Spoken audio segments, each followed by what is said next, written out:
Mirë, me mua në program është bashkuar gazetari dhe analisti i njohur i zhvillimeve politike, zoti Skënder Mingjozi. Zoti Mingjozi, mirëmbrëma, kënaqësi që jeni në Tirana Live. Zoti Mingjozi, po ju drejtoj me një pyetje të drejtë për drejtë. Kush po kërkon pushtet në tavolinë nga protesta në bulevard, pasi artikulohet dorëheqja e Ramës, por nuk jepet një alternativë se kush do e bëj Shqipërinë e re. Ka diçka që nuk shkon në të gjithë këtë, çfarë arrini ju të kuptoni politikisht? Çështja e identifikimit lidershipit protestës ka qenë një problem i ngritur që është në ditën 1 të saj, sepse ka një mospërputhje mes vetë fenomenit i cili ka marrë për mas dhe është mediatikisht i kudo ndodhur në Shqipëri, por edhe në shkallë ndërkombëtare. Prania në bulevard ka provuar të jetë afatgjatë tashmë, nuk ka qenë pra si mitingjet e opozitës që përgatiteshin për 1 muaj me radhë dhe pastaj zgjasnin 1 orë me fjalimin e Berishës dhe gjithë secili ikte në shtëpi. Por nga ana tjetër, mospërputhja qëndron në atë që vetë fenomeni po te i kalon foltoren ose atë podiumi, ose fonin, se vetëm një foni kemi, pasi prezencës njerëzve në shesh, nuk i përgjigjet, as politikisht, as intelektualisht dhe as si prezencë, nuk i përgjigjet një panel folësish, ose aq më pak filizash liderës politik, po të themi, të nesërm, pra persona cilët kanë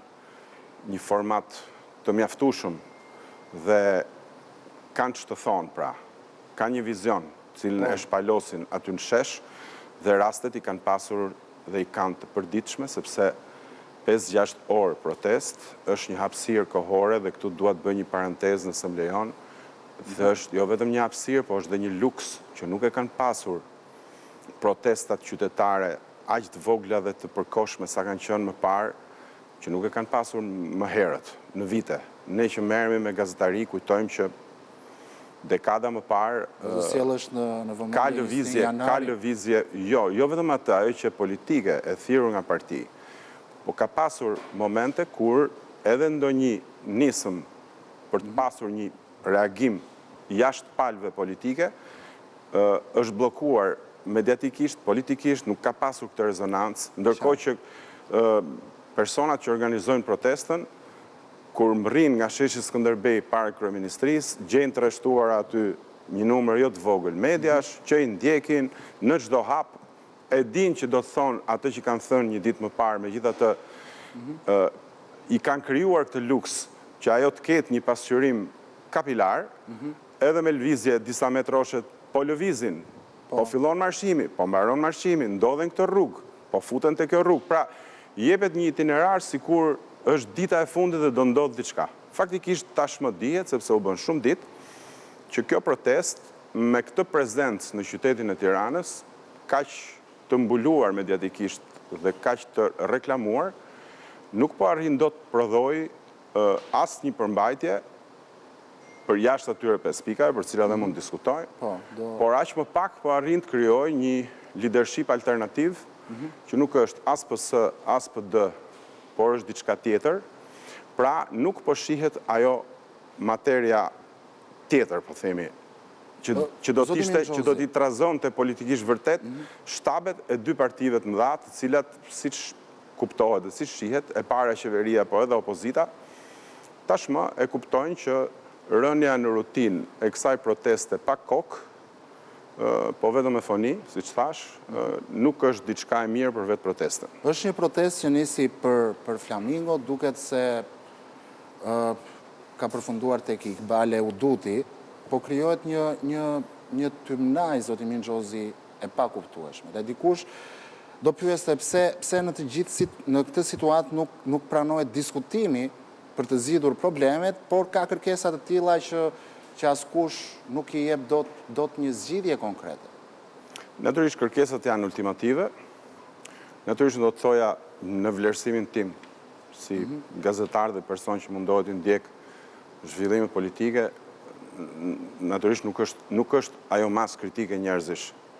që të mund të fusë në mendime dhe që të fusë në dilemë kryeministrin për ta çuar drejt një riformatimi, dorëheqjeje, negociate pa kushte me protestuesit e tjerë, pra që të prish statu quo politike në vend. Është një protestë që ka krijuar një klim, është një protestë që ka shpalosur dhe ka evidentuar tashmë faktin që edhe një palë tretë mund të futet si formë presioni mes palëve politike dhe të reklamoj disa kërkesa ose më shumë se disa kërkesa, sepse kemi parë që me drejtë siç e the edhe ti, nga flamengot kemi kaluar në një listë gjatë tani problemesh. Është një prezencë e cila unë mendoj dhe unë pres që duke qenë se e kuptoj se mund t'ja dalë në krijimin e një mase kritike vëmendje dhe njerëzish, do t'jetë diçka që rrezikon të zgjasë dhe nëse do të shuhet dhe unë nuk shoh se si mund zgjas. Shko, zoti Minxhozi, dikush do pyeste që... Ta mbaroj fjalit, lutem. Po, patjetër, ndjes. Është aty si një shpatë virtuale Demokleu e cila mund shfaqet edhe në momentet të dyta ose treta më vonë. Pra mendoj se politika tradicionale shqiptare do duhet t'i bëj llogarit në masën e duhur me këtë prezencë dhe me zërin që ajo përçon. Tani ti e fillove tek flamengot, do më lejosh të them që unë mendoj se natyrisht ky postim është komod për protestuesit sepse Zvërneci është shumë i vogël dhe Sazani gjithashtu dhe antitrampizmi në Shqipëri, po jo në botë, se në botë është shumë fenomen më i madh dhe atje ne e dim që e gjitha kjo është ka shkak ata që e urrejnë Trumpin, po në Shqipëri Zvërneci është i vogël që të mund mbajë një protest të kësaj përmase dhe natyrisht që protestuesit kanë përpiluar një listë çështjesh nga të cilat do duhet marrë ajo që ngjan racionale dhe që duket racionale. Shqipëria është një vend që ka probleme, qofse unë nuk do zgjadesh apo do të kapta për arsye të kohës që ne kemi, kohës pagët, unë do të kapja vetëm një prej tyre, do të ishte me vend që një qeverisje socialiste e majt e nënvizoj këtë, të ishte super e ndjeshme, të paktën ndaj krizës inflacionit dhe të çmimeve të tregut, paktën mallrave të konsumit, cilat janë, me thënë drejtën tani kur del dhe shef që në dyqanet e Tiranës, po dhe qyteteve të tjera, ne kemi vajtur pak a shumë mallrat e konsumit me çmimet e Greqisë dhe Italisë dhe kemi një nivel pagash, pensionesh ose asistencë sociale e cila është për të ardhur keq në disa raste. Unë mendoj që për shembull kjo do të ishte dhe natyrisht ky është një problem madhor për familjet shqiptare të sotme. Përtej asaj që ndodh me protestën, me politikën e tjerë.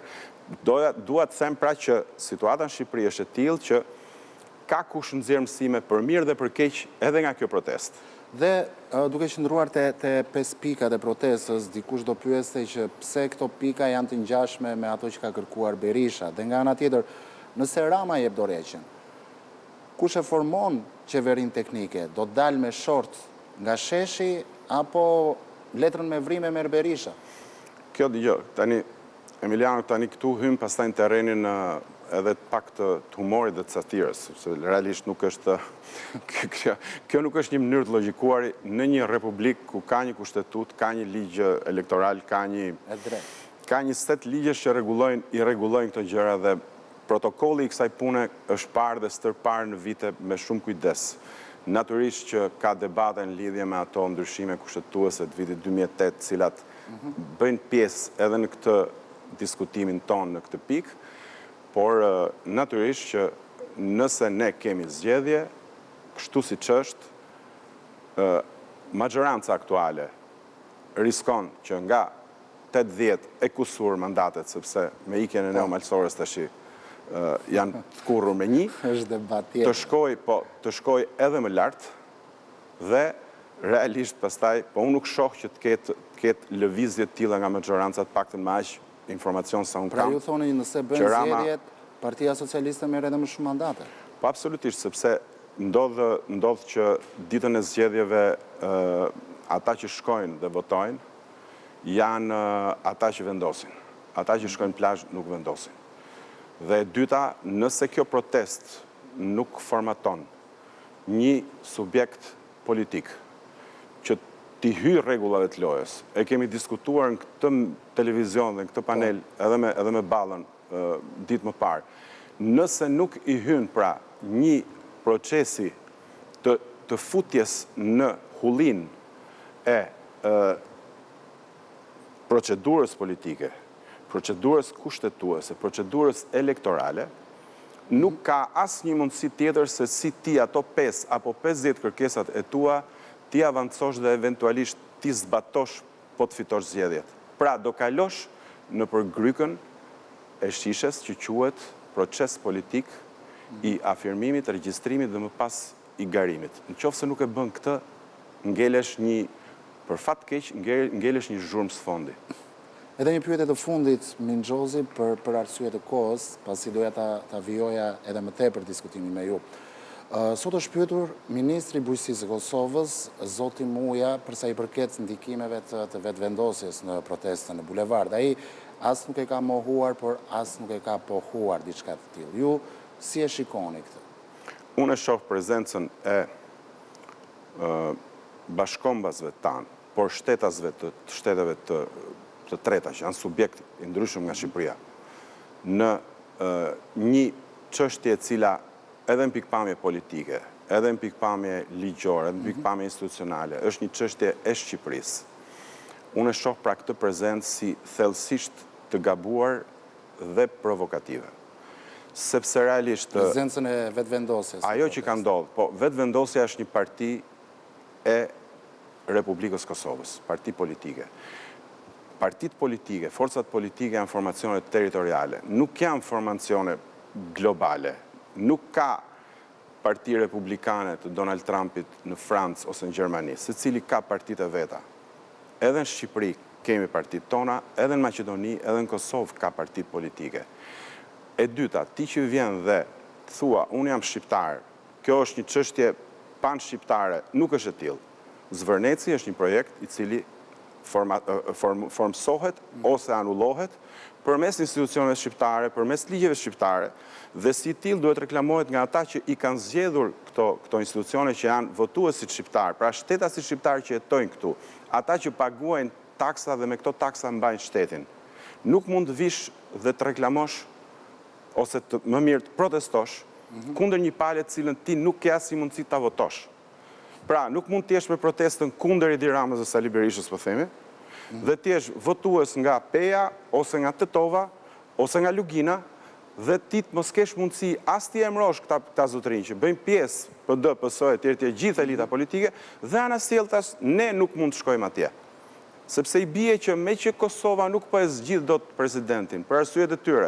me që Kosova nuk formon dot qeverinë sepse lidhet me procedurën e moszgjedhjes presidentit, atëherë i bie që ne shqiptarët e Shqipërisë të çohemi dhe të bëjmë një protestë mes Prishtinës dhe t'i themi vetëvendosjes PDK-s, AK-s, gjithë partive kosovare, jepni dorëheqjen dhe shkoni në shtëpi sepse ne jemi shqiptar dhe kjo është një çështje dhe e jona. Nuk funksionon kështu sepse kjo është dhe qesharake veç tjera, përveç se është e pamundur. Pra, ndodhemi në kushtet kur vetëvendosja provokon marrëdhëniet ndërshqiptare në rajon, është diçka që e ka bërë dhe në të shkuarën, është diçka që, me sa duket, Albin Kurti e ka për zemër sepse kujton se e ka këtë dimension që mund t'i përfaqësojë të gjithë, pa çka sa ai nuk po përfaqëson dot as votat që fiton nga njëra palë zgjedhjen tjetrën, sepse po shihet që Kosova ka mbet në një vakum, ka ngelur e para mbeti e futi dhe provokoi një izolim nga gjithë perëndimi, ju e dini, nga Bashkimi Evropian, nga amerikanët e tjerë, por edhe së brendshmi tani merr vota dhe nuk krijon dot as qeveri dhe as president. Të rregulloj punën në shtëpinë e vet dhe pastaj të merret me zvërnecin. Zoti Mingjozi, kënaqësi që ishit me mua këtu në Tirana Live.